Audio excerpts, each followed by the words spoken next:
This episode is brought to you in part by Canderel.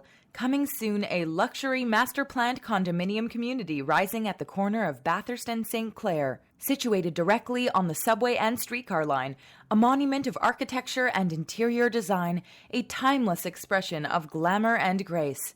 Forêt Forest Hill.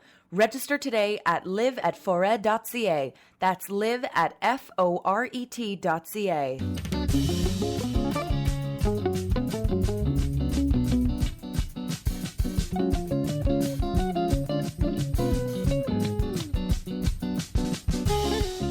Then I had a meeting with the Crown Prosecutor, and he said he believes it and he's going to get a warrant for his arrest. That's the sound of the victim who has pressed criminal charges against a 79-year-old Canadian Rabbi Shlomo Leib Mund, formerly of Montreal, for sex crimes against a child 25 years ago. We've changed the victim's voice because there's a ban on publication of their identity while the case is before the Quebec courts. Rabbi Mund was arrested on April 13th at Pearson International Airport in Toronto. Montreal police issued the arrest warrant, but because he now lives in Ramat Beit Shemesh Beit in Israel, police were only able to catch him after the rabbi flew to Toronto this year to visit one of his children for Passover. Mund had been a well-known person in Montreal's Orthodox Jewish community. He also operated as an unlicensed therapist. In the early 2000s, he moved to Israel after the Montreal Jewish Rabbinical Court investigated him for a different sex crime complaint from a different victim. He was told he could no longer be a rabbi in that city. That victim never went to the police, and this latest one didn't either until recently. I don't really have any specific hope for the outcome of what this is. He's an old man. He's almost 80. You know, he might kill himself before. He might die of a heart attack. He's already had so many heart attacks. But just that he's arrested and that the word will go out and the victims will have a chance to speak up is enough for me. You know, like, I don't know if justice will ever be served for him. I'm Ellen Besner, and this is what Jewish Canada sounds like for Monday, June the 13th, 2022. Welcome to the CJN Daily, sponsored by Metropia.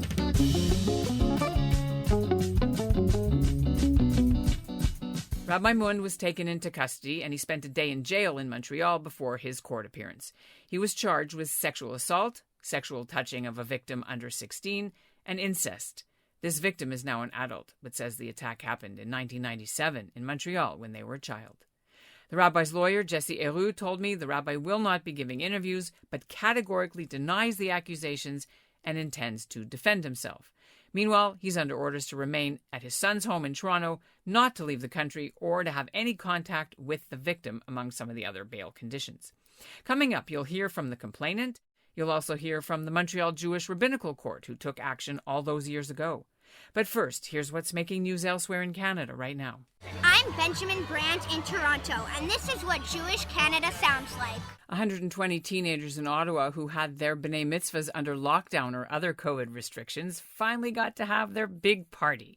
The teens gathered from across the city Sunday for the event at Ottawa's Kehilat Beth Israel Synagogue for the celebration for the COVID cohort, complete with a DJ, souvenir hoodie with all their names on it, swag, and a couple of mitzvah projects too, such as writing letters to Israeli soldiers and packing bags for the homeless. The teens either did their actual ceremonies with just a few family members in the synagogue, or they did it at home via Zoom in some cases, and because of COVID, they missed out on the whole going to a different bar mitzvah party every weekend routine. So the organizers and their parents hope Sunday's event will make up for it in some way. We'll have a full story on it in the coming days. And joining me now is the complainant against Rabbi Mund. Again, we've changed the voice and protected their identity. He was a very well-known rabbi in Montreal. Let's talk about that first. He had a shul in his house. He was a therapist, and so in his house, he did bar mitzvah lessons. He was a teacher.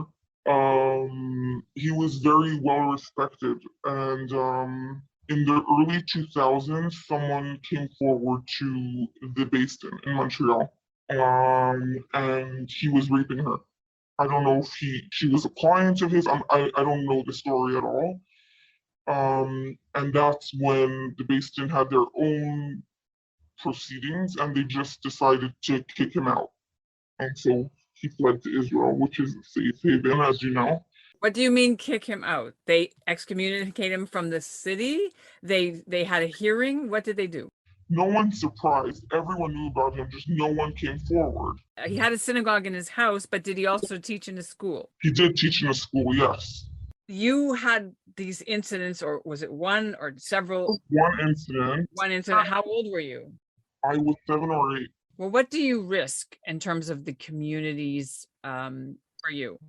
Yeah, I'm not so much in the community as far as like I'm religious, but I'm not part of that community anymore. Like, I obviously do my own thing. So I don't really care.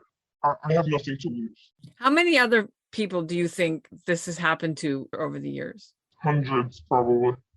Just over the years of how I've heard people tell me that they've heard of him before or they know someone that was abused by him personally. It's a lot of people. You weren't involved in going to the Beit Din, right? It was another complainant? It was a woman in Montreal. This was in the early 2000s, and I'm trying to find that out. I actually did call the Beit Din like a year and a half ago. I recorded the phone calls. He obviously did not want to talk to me. He said all the documents were sent to Mishmeret Hatzniut in Jerusalem, and I can call them. They don't have any of the documents. Why did you finally decide to go the criminal route? I think I was born a truth teller, and I don't have space for not living the truth. And I was like, I can't not do this. I have the support. I have a husband who supports me. I'm like doing well. There's no reason for me not to do it. I think it was my duty to. What message are you trying to do? It's not just for you. Abusers have way too much safety in our communities. They are protected by Batei Din, rabbis, community leaders, therapists. Mandated reporters are protecting abusers. They're living their best life, just continue abusing more and more people, while victims are trying to survive every day, living in pain. And it is beyond backwards. And rabbis go and say that tzniut is the problem and wigs are the problem and men masturbating is the problem, excuse me. But like in the frum communities, this is what they say. That is not the problem. The problem we have these days is that we are letting abusers abuse kids, women, men. It makes no sense. I called one rabbi that I know knew about the Beit Din proceedings, and I wanted to get more information. He told me that I should not do anything public. I should write a letter. And I'm like, dude, do you know how much blood is on your hands? If you would have done something, maybe I wouldn't have to be standing in this position today. These people aren't rabbis. That's the thing. People look up to them and like, they're supposed to protect us. This is not what's happening. It's infuriating. It's so exhausting. It's exhausting. I don't know if we'll ever change, but I have to do my part. And joining me now is Rabbi Saul Emanuel. He's executive director of Montreal's Jewish Community Council. First of all, was the Jewish Community Council aware of this Rabbi Mund's legal charges? No, we were not aware of these legal charges, not at all. And what, if any, in the past 25, 30 years more, has the JCC done in connection with Rabbi Mund and complaints about improper behavior while he was living in Montreal? So I've only been in Montreal 23 years, but I do remember when the original claims came up that were verified, and we had a whole gamut of rabbis across Montreal that were involved in the situation. We met frequently at that particular time. He was removed from his position. The rabbis of the Jewish Community Council were fully engaged in the issue to ensure that he was removed quickly and not continue to be involved in any congregation. And at that time, he then moved to Israel. Now, what kind of complaints were it mostly against children, students, adults? What did you hear? The complaints at that time, I think, were in his relationship to women more than what we were hearing otherwise. But this goes back a very, very long time, and I don't recollect everything that happened. It's a tremendously long time ago. And of course, it was in times where it wasn't always pleasant. These things are not always brought up publicly, but it became a public event, unfortunately. And we had to act, and we acted forthrightly and took the right action. When you said public event, what does that mean? Well, obviously everyone was talking about it, just like everyone talks about anything else that happens in the public view. And today more so with social media and everything that happens. In that time, it was a little bit more primitive than it was now, but certainly it was a talking point, which obviously is not pleasant, not good for the people, not good for the victims, not good for anybody. And but we were dissatisfied to hear the claims, but certainly we acted, as I said, immediately and promptly to address the issue. And was there like an actual hearing or hearings with witnesses? The Torah says clearly that if one has a claim, if someone comes to us with a claim, we can't just believe the person coming with the claim. You have to give the other party a chance to answer. So we obviously gave an opportunity. Sometimes they appear, sometimes they don't appear. And whatever the case is, the rabbis act within the realm of halakha, of the Jewish law, and they give an opportunity. And if the person doesn't appear, they have to continue doing what they can with or without the person. In this particular case, obviously, if I remember correctly, the rabbi was spoken to and the rabbis addressed their concerns thereafter. So he didn't appear, or he did? At that particular time, and again, I'm saying this totally from memory because it's a long, long time ago. I don't believe he did appear. Some conversations took place, messages were sent. How many victims did you deal with, or how many complaints? I don't remember the number of complaints exactly, but obviously it was serious enough that action had to be taken.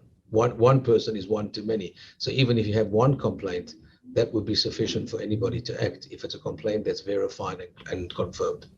Right, but this was so serious that, if I'm not mistaken, the rabbi said, you have to leave the city and move to Israel because you can't be with us anymore.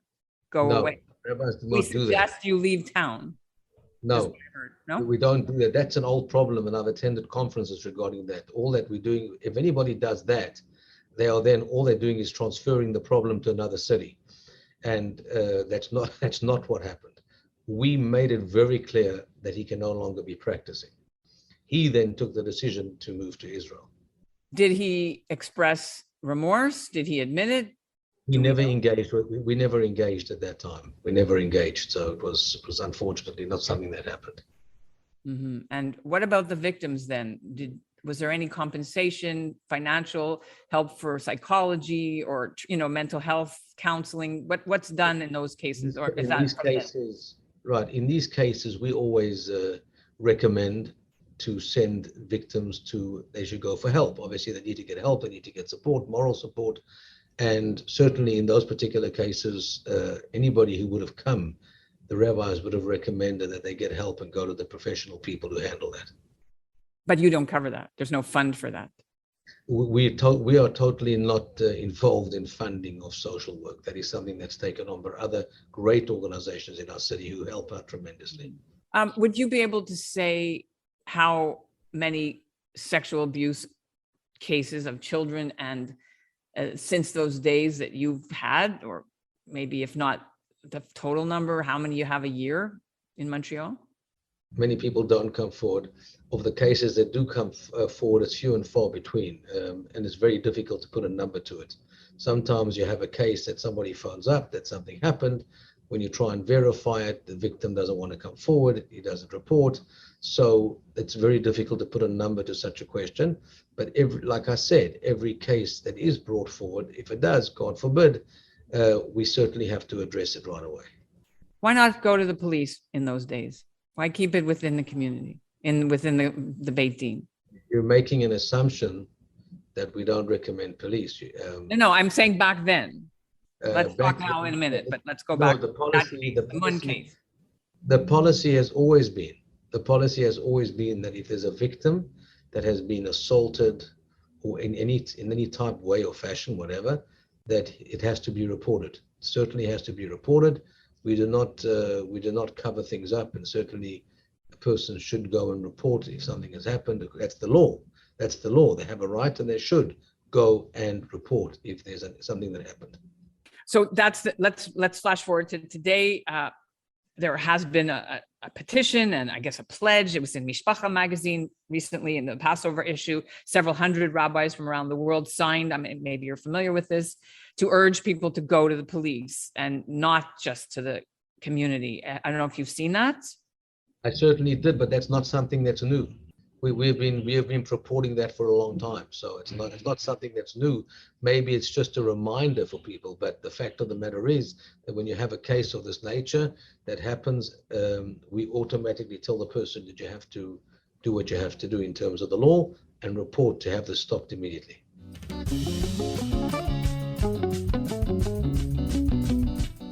Rabbi Mund's case goes back to court in Montreal on July the 11th. And that's what Jewish Canada sounds like for this episode of the CJN Daily, sponsored by Metropia. Integrity, community, quality, and customer care. Today's listener shout-out is a little longer than usual, and it goes to 3 Montrealers who've been selected to receive a special medal this week from the Quebec National Assembly for service to the community. It's the annual ceremony conducted by Liberal MNA David Birnbaum. This year's winners are broadcaster Sydney Margulies, Dorothy Zalkman-Howard of the city's Holocaust Center, and Dr. Lawrence Rosenberg, a public health leader during COVID. They'll all be receiving their medals at an event Monday night.